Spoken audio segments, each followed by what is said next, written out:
Thank you, Madam Chair. Ambassador Wallace, I really appreciated what you said about sanctions. I actually believe in them too. There's always variables that are associated with it.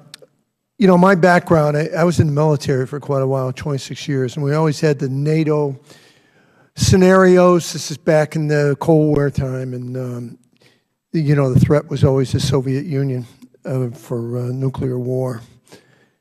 And after the wall came down, we've never had those similar scenarios, and now it's kind of changed completely with what is going on with North Korea and obviously Iran. In your opinion, how close, in your opinion, anyone, do you think that Iran would, I think we all agree that they are going to get the bomb, and many of them, would they use it? Or is it just a threat? I think one of the greatest dangers of Iran going nuclear are the incredible sectarian tensions that are plaguing that region right now, and the fact that we'll have a nuclear arms race in the region. We'll take the most volatile region in the world, and we will make it more volatile and nuclear volatile. And if it were me, and as a leader, if I were a leader of one of those countries, the Ayatollah and others have said that they could conceivably use these types of weapons before. I think you have to take them at their word, and I think that you have to take the threat seriously.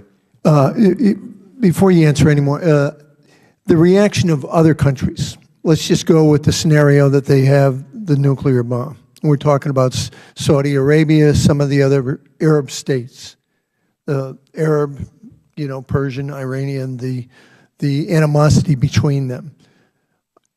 Do you foresee many other countries that would be very eager to do exactly what Iran did just because of what happened? And any suggestions on what countries would acquire the bomb in that region? I think it's very clear that other countries in the region are, again, playing along the sectarian lines, would seek to go nuclear. It might take them a little bit of time. Which ones? Saudi Arabia. Anyone else? I think the Emirates. I think Turkey, Egypt, a variety of countries in the region. So as many as perhaps 6? All of them. Okay. Does the panel share that opinion?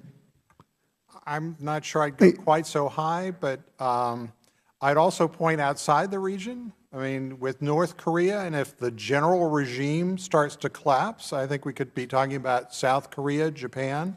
I mean, I think this problem is broader than the Middle East. And then the possibility for use of a nuclear attack from a mathematical standpoint, if you do the math, which is very, very scary, there would be some kind of event as opposed to when it was in the Cold War, where it was limited to just a few powers.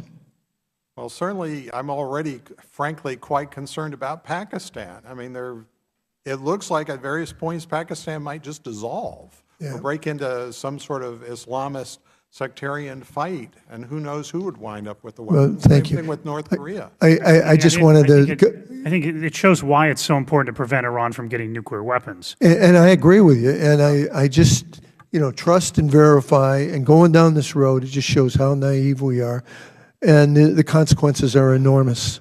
And I hope this body here, which seems to be one of the few that is addressing this, will continue to fight for that action. Thank you, Madam Chair. I yield. Thank you very